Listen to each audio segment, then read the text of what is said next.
नमस्कार दोस्तों, आपका स्वागत है मेरे इस चैनल पे जहाँ पर हम मेडिसिन की दुनिया की साइंस समझने की कोशिश करते हैं बहुत ही आसान से और सरल शब्दों में।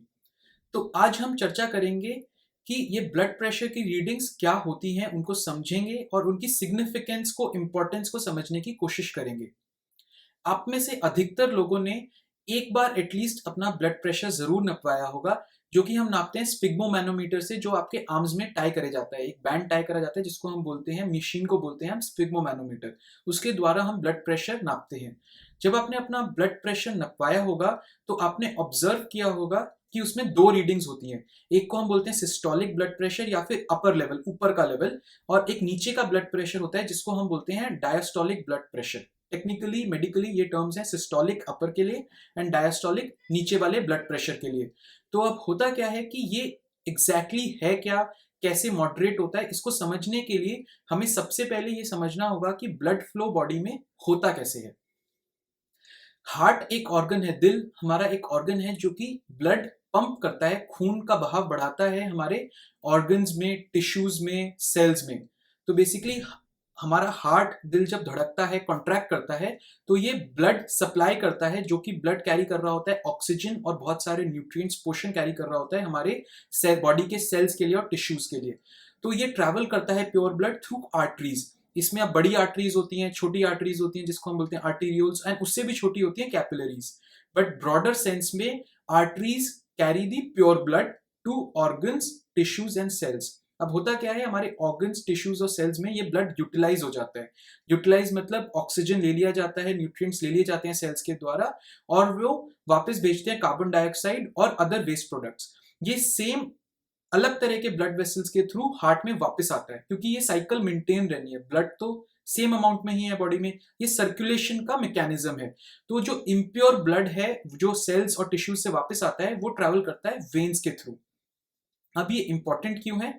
क्योंकि जो हम ब्लड प्रेशर नापते हैं वो हम नापते हैं आर्टरीज में, जो कि डायरेक्टली लिंक्ड है आपके हार्ट से।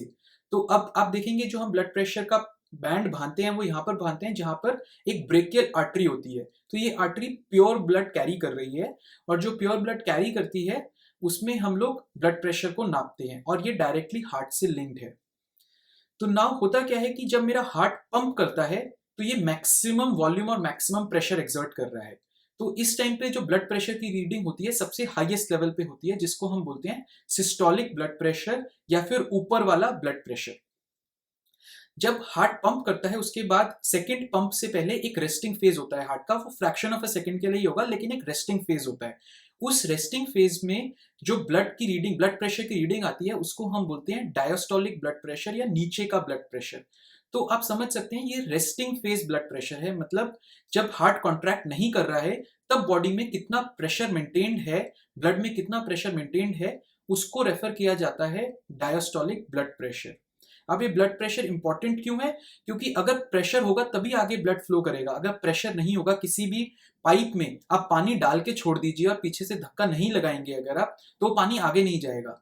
तो सेम वे में अगर ब्लड को पीछे से प्रेशर नहीं आ रहा होगा, प्रेशर नहीं एक्सर्ट होगा, तो ये टिश्यूज में ये प्रेशर या ब्लड फ्लो नहीं कर पाएगा। तो ये प्रेशर रेस्टिंग फेज में भी जरूरी है, और ड्यूरिंग हार्ट जब बीट करता है तो ये प्रेशर बढ़ जाता है, वो ज्यादा फ्लो बढ़ाता है टुवर्ड्स दी ऑर्गन्स। तो आप समझ सकते हैं कि ब्लड प्रेशर मेंटेनेंस क्यों इंपॉर्टेंट है बॉडी में, क्योंकि अगर हार्ट अपना प्रेशर नहीं लगाएगा तो ब्लड ऐसे ही रह जाएगा और वो टिश्यूज तक नहीं जाएगा, वो वहीं पर ही पड़ा रहेगा। तो अब आइए समझते हैं ये ब्लड प्रेशर मेंटेन कैसे होता है। इसको मेंटेन करने के बॉडी में 2 मैकेनिज्म्स हैं। फर्स्ट होता है कार्डियक आउटपुट और सेकंड होता है पेरिफेरल रेजिस्टेंस। अब हम इसको एक एक करके समझते हैं। कार्डियक आउटपुट क्या होता है? हार्ट के थ्रू जनरेट करा वाला आउटपुट, दिल के थ्रू जो जनरेट किया गया है ब्लड प्रेशर मेंटेनेंस के लिए, उसको हम बोलते हैं कार्डियक आउटपुट। इसमें पहला कंट्रीब्यूटरी फैक्टर होता है स्ट्रोक वॉल्यूम। स्ट्रोक वॉल्यूम क्या होता है? हार्ट के हर कॉन्ट्रैक्शन में वो कितना ब्लड सप्लाई कर रहा है ब्लड वेसल्स को, आर्टरीज को या बॉडी को, उसको हम बोलते हैं स्ट्रोक वॉल्यूम। सो अब होता क्या है कि नॉर्मली स्ट्रोक वॉल्यूम मेंटेन्ड है, ब्लड प्रेशर मेंटेन्ड है, लेकिन अगर आप इमेजिन करिए एक ब्लड वेसल के through x amount of blood flow कर रहा है, और उसी वेसल के थ्रू, वेसल का साइज नहीं चेंज हुआ, आर्टरी का जो नली है उसका साइज नहीं चेंज हुआ, लेकिन उसके थ्रू मैं ज्यादा बहाव बढ़ा दूं, तो होगा क्या, आपको ज्यादा प्रेशर फील होगा, इस वजह से प्रेशर राइज हो जाता है। तो स्ट्रोक वॉल्यूम, जो हार्ट की कैपेसिटी है एक बारी में ब्लड फ्लो करवाने की, अगर वो बढ़ जाएगी तो आपका प्रेशर बढ़ जाएगा। आपने देखा होगा डॉक्टर्स जनरली बोलते हैं कि सॉल्ट का इंटेक कम करना चाहिए, एक नॉर्मल इंडिविजुअल को भी, और जिसको हाइपरटेंशन या बीपी की परेशानी होती है उसको भी कम बोला जाता है। रीजन क्यों? क्योंकि सॉल्ट वाटर अट्रैक्ट करता है। अगर आपने मेरा ऑस्मोटिक रेगुलेशन वाला वीडियो देखा होगा तो आप समझ सकते हैं कि सॉल्ट क्या करता है, वाटर को बढ़ाता है। जिस जगह पे सॉल्ट ज्यादा है वहां वाटर ज्यादा आता है, वाटर ज्यादा आएगा तो वॉल्यूम बढ़ेगा। तो सिमिलरली जो लोग सॉल्ट ज्यादा लेते हैं उनमें ब्लड का वॉल्यूम थोड़ा बढ़ जाता है, और उस वजह से क्या होगा, स्ट्रोक वॉल्यूम बढ़ेगी। स्ट्रोक वॉल्यूम बढ़ेगी तो ज्यादा ब्लड फ्लो करेगा, ज्यादा ब्लड फ्लो करेगा तो हमारा ब्लड प्रेशर राइज होगा। सेकेंड थिंग जो कार्डियक आउटपुट में हम रेफर करते हैं, वो रेफर करते हैं हार्ट रेट या दिल की धड़कन। तो आप इमेजिन कर सकते हैं, अगर हार्ट मेरा 60 या 70 दफा बीट कर रहा है तो वो एक तरह का प्रेशर एक्सर्ट करेगा आर्टरीज पे। लेकिन वही स्पीड ऑफ कंट्रैक्शन मैं पंपिंग एक्शन या हार्ट की धड़कन को बढ़ा दूंगा तो प्रेशर बढ़ जाएगा, क्योंकि ज्यादा फ्लो कर रहा है, ज्यादा अमाउंट फ्लो कर रहा है, ज्यादा जल्दी से फ्लो कर रहा है, तो ब्लड प्रेशर बढ़ जाएगा। आपने देखा होगा जब आप एक्सरसाइज करते हैं तो आपकी दिल की धड़कन तेज हो जाती है, कभी कभी बहुत ज्यादा स्ट्रॉन्ग एक्सरसाइज करें या फिर एकदम से डर का झटका लगे तो दिल की धड़कन तेज हो जाती है। कभी कभी एक्साइटमेंट में या फिर एंग्शियस में का आप किसी चीज का वेट कर रहे हैं, रिजल्ट का वेट कर रहे हैं, तो दिल की धड़कन तेज हो जाती है। ऐसे केस में अगर आप जाके अपना ब्लड प्रेशर नपाएंगे तो आपको मार्जिनली इंक्रीज मिलेगा। अब जिनको बीपी की शिकायत ऑलरेडी है उनमें ये रेस ज्यादा होगा, क्योंकि उनके और चीजें बहुत खराब हैं जिसकी वजह से ब्लड प्रेशर ज्यादा बढ़ता है। बट एक हेल्दी इंडिविजुअल में भी थोड़ा सा ब्लड प्रेशर रेज होगा। तभी आपने देखा भी होगा डॉक्टर जब एक ब्लड प्रेशर की रीडिंग लेते हैं तो वो, अगर आप बहुत चल के आए हैं तो वो बोलेंगे आप 5 मिनट रेस्ट करिए उसके बाद हम बीपी नापेंगे। वो इमिडिएटली नहीं नापते हैं, क्योंकि उस टाइम पे उनको पता है कि ब्लड प्रेशर की रीडिंग हो सकता है थोड़ी बड़ी भी आए, या फिर आप एक्सरसाइज करके आए हैं या फिर कुछ और इंसिडेंट हुआ है, तो वो वेट करते हैं 5-10 मिनट। और कभी कभी जब ब्लड प्रेशर बढ़ा हुआ भी आता है तो डॉक्टर बोलते हैं हम एक और रीडिंग लेते हैं 5 मिनट बाद या 10 मिनट बाद, टू चेक कि ये कोई इस वजह से तो नहीं है कि आपको स्ट्रेनियस एक्सरसाइज हुई या कुछ डर लगा या फिर आप डॉक्टर की क्लिनिक में आने के लिए एंग्शियस थे, एंग्जाइटी थी या डरे हुए थे, इसलिए ब्लड प्रेशर तो नहीं बढ़ा हुआ है। तो वो सेकेंड रीडिंग लेते हैं। तो ये तो हो गया कार्डियक आउटपुट। तो आप इमेजिन कर सकते हैं कार्डियक आउटपुट से सबसे पहले क्या बढ़ेगा, सिस्टोलिक ब्लड प्रेशर, जिसको हम बोलते हैं ऊपर वाला ब्लड प्रेशर। बट अगर ऊपर वाला बढ़ेगा तो नीचे वाला डायस्टोलिक ब्लड प्रेशर भी बढ़ेगा। तो ये हो गया हमारा cardiac output related. Second terminology जो मैंने यूज करी थी वो थी पेरिफेरल रेजिस्टेंस। अब पेरिफेरल रेजिस्टेंस में दो फंक्शनैलिटीज होती हैं, एक होती है vascular structure and vascular functions. अब हम समझते हैं उसमें दो कॉन्ट्रीब्यूटरी फैक्टर्स होते हैं। स्ट्रक्चर होता है बेसिकली एक जो ब्लड वेसल आर्टरीज आपकी ब्लड सप्लाई कर रही है हार्ट के थ्रू, ऑर्गन में जा रहा है आर्टरीज के थ्रू, उनकी एक इलास्टिसिटी होती है। इलास्टिसिटी मतलब कॉन्ट्रैक्शन और एक्सपेंशन की कैपेबिलिटी।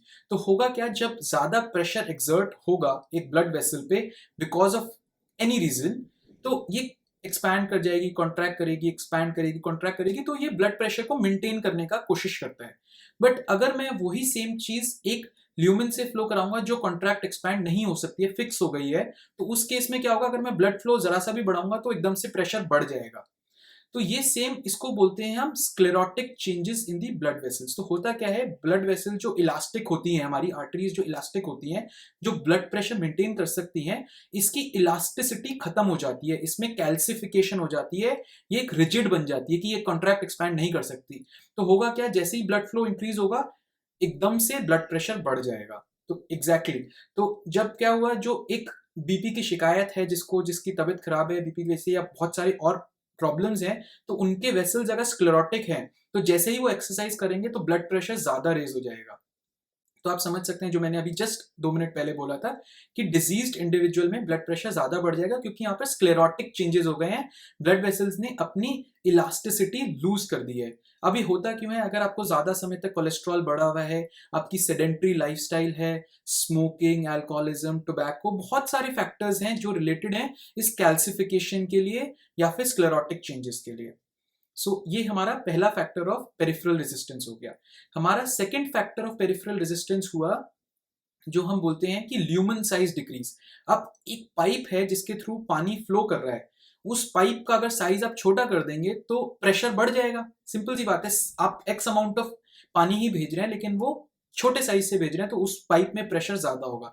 सेम वेज में क्या होता है, अगर हमारी ब्लड वेसल्स आर्टरीज का ल्यूमेन साइज छोटा हो गया because atherosclerotic changes, plaque deposition हो गया है, ये होता क्यों है, कोलेस्ट्रॉल बढ़ा हुआ होता है या फिर और बीमारियां, स्मोकिंग अगेन एक रिस्क फैक्टर है जिसकी वजह से ये प्लाक डिपोजिशन हो जाता है और हमारी ब्लड वेसल्स का साइज छोटा हो जाता है। तो होता क्या है, इफेक्टिवली ब्लड प्रेशर एकदम से बढ़ जाएगा उसी वेसल में, क्योंकि साइज छोटा है ब्लड प्रेशर बढ़ जाएगा। तो अब आप समझ सकते हैं पेरिफेरल रेजिस्टेंस जो फिनोमेना है उसमें एक जो आर्टरीज है उसका साइज छोटा हो गया या फिर उनकी इलास्टिसिटी लूज हो गई या खत्म हो गई, उसकी वजह से ब्लड प्रेशर बढ़ सकता है। तो आई होप आपको ये दो चीजें समझ आई हो, कार्डियक आउटपुट और पेरिफेरल रेजिस्टेंस कैसे बहुत बड़ा रोल प्ले करते हैं एक ब्लड प्रेशर के रेगुलेशन में या बढ़ने में। अब ब्लड प्रेशर के रेगुलेशन में और बढ़ने में, हाइपरटेंशन में बहुत सारे और फैक्टर्स होते हैं जो हमने इस स्कोप ऑफ वीडियो में नहीं रखे हैं क्योंकि वो कॉम्प्लिकेटेड होते हैं, बट एक जनरल टर्मिनोलॉजी के हिसाब से हमने रखने की कोशिश करी है जो कि आप इमिडिएटली इंप्लीमेंट कर सकते हैं अपने लाइफस्टाइल में। अब जब आप डॉक्टर के पास जाते हैं वो आपके ब्लड प्रेशर की तीन चीजें देखता है। फर्स्ट देखता है ऊपर वाला ब्लड प्रेशर जिसको हम बोलते हैं सिस्टोलिक, नीचे वाला ब्लड प्रेशर डायस्टोलिक, और तीसरा वो देखता है पल्स प्रेशर। पल्स प्रेशर होता है सिस्टोलिक और डायस्टोलिक का डिफरेंस कि वो कितना है। Based on this three parameters, इन तीनों चीजों को देखते हुए वो ये डिसीजन लेता है कि मेरे को किस तरह की मेडिकेशन देनी है, किस तरह की पेशेंट को एडवाइस देनी है।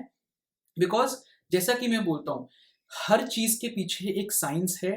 डॉक्टर जो भी ट्रीटमेंट स्टार्ट करता है, एडवाइस करता है, उसके पीछे एक साइंस होती है, और अगर आप उस साइंस को समझने की कोशिश करेंगे तो आपके लिए एडवांटेज क्या है कि आप कंप्लायंस हो पाएंगे। अगर मैं आपको बोलूं ऐसा कर लो, आप 2 दिन करेंगे लेकिन उसके बाद सोचेंगे यार इससे कुछ हो तो रहा नहीं है।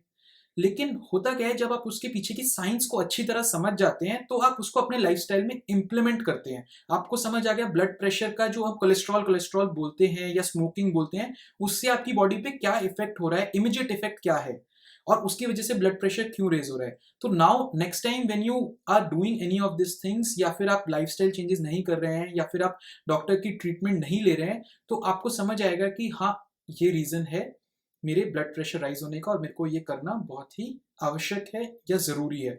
तो डॉक्टर्स नॉर्मली आपको क्या करते हैं, अगर बीपी की बीमारी होती है तो आपको कोलेस्ट्रॉल की भी दवाई साथ में देते हैं। कोलेस्ट्रॉल की क्यों देते हैं, क्योंकि वो ल्यूमेन साइज भी एक्सपेक्ट करते हैं कि हो सकता है छोटा हो गया हो।